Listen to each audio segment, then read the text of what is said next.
Hello. Now we are going to look at construction 17, and in construction 17 we are going to construct the in-center and thereby the in-circle of a triangle. So again, the name is important. If we're asked this question, there's no requirement to tell us what it means. We have to know it from the name. So the in-circle is going to be the circle that sits exactly inside of our triangle. That has a few consequences. That means the perpendicular distance from any of our sides to the center of the circle has to be the radius of this in circle.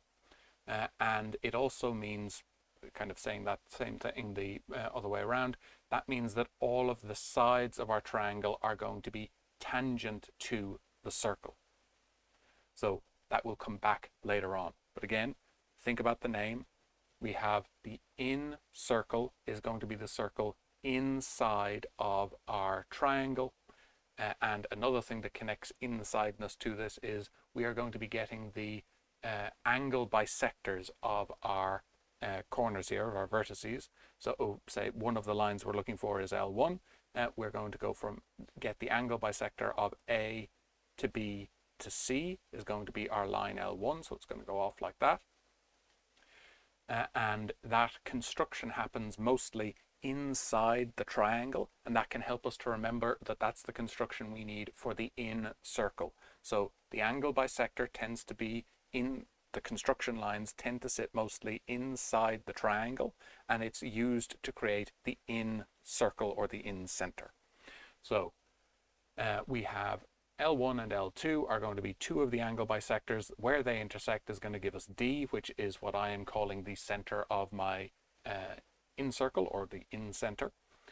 And I'm just getting the intersection of two of those angle bisectors. All three angle bisectors will go through exactly the same point. So it's fine to pick any two. Final thing about setting this construction up is as I say, the construction lines happen inside of the triangle. So if we can, we want to make the triangle as big as possible. So you can see it's taken up most of my page here.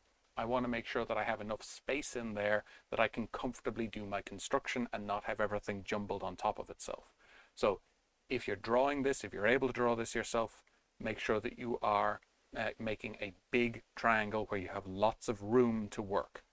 Now we're going to do our angle bisector. If you have not done an angle bisector in a while, it is a good idea to just do one separate to doing this construction before we dive into using it in a more complicated setting. So practice an angle bisector or two and then come to do this construction. So for doing an angle bisector, I'm going to do L1, which is the angle bisector of ABC, so A to B to C. So I'm getting I'm cutting this angle in two with the line I'm constructing. And to do that, I open up my compass. I just want it big enough that I can comfortably work. I don't want it to take up half of the triangle. So I've just opened it enough up that I am able to comfortably draw my arc and see what it is I'm doing. So draw a nice clear arc there. Keep the compass exactly the same size. Draw another nice clear arc there. And bring the point of the compass up to where your arcs crossed the arms of the triangle, the sides of the triangle. You can change the size of the compass a little bit if you want to. You don't have to, it's fine to keep it the same. But just to indicate that you can change it, I've changed it a little bit there. Keep the compass exactly the same now as we come to the next arc crossing point, and then draw in our arc there.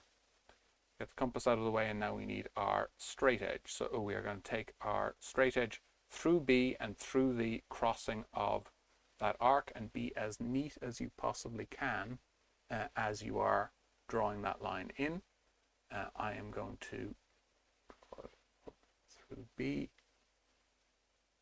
straight up, and I am going to continue that line. I'm going to continue that line out as neatly as I possibly can. I need it to go straight through. I need it to go straight through the crossing of those. This is quite important for ending up with a circle that works well at the end. We need to be careful that we go exactly through that crossing point. Now that is going to be the line L1, and now I am going to draw in the line L2. Now we have our second line, L2, which I took as the angular bisector of A to C to B. I could have also done B to A to C. There's no significance to which one I picked. If I did the third angle bisector, it will go through exactly the same point. So now I have my constructions done in here. I have marked D, which I was using to call the in-center of my triangle. But now I need to figure out how to go from knowing the in-center to drawing the in-circle. So I have to think now about the implications of my circle. It goes exactly inside of the triangle. Well, that would mean that the sides of the triangle are tangents to the circle. So what do I know about tangents to circles? Well, I know the perpendicular to the point of contact of a tangent goes through the center. So if I took a set square, or if I just got the line perpendicular to BC through D, so I can do a more fancy construction if I want, but I am okay to just use a set square. If I get the perpendicular to BC, so at right angles to the side BC, through D, through the center, that will have to give me the radius of the circle. So the circle is going exactly inside of the triangle. If I get the perpendicular to the point of contact from my tangent to the center, that must be the radius. So I need to know about my circles in order to be able to know that.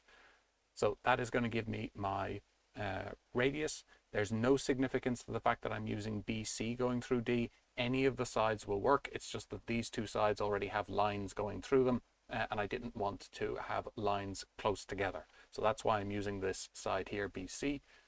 That's the only significance of it. So now I have that neatly in place. I can draw in my line as neat as I possibly can down to here, and I can take my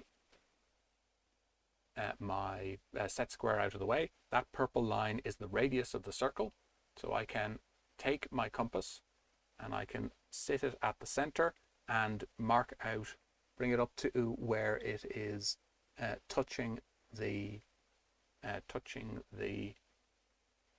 where my perpendicular is touching the triangle. That has to be the radius. So now if I draw that circle around, I should get it just exactly touching.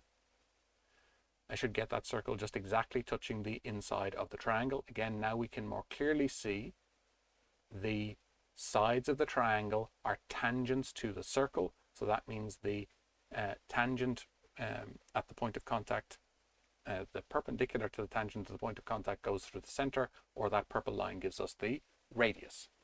And as usual, it is important to take a moment and think about what we know about geometry and what is making this construction work.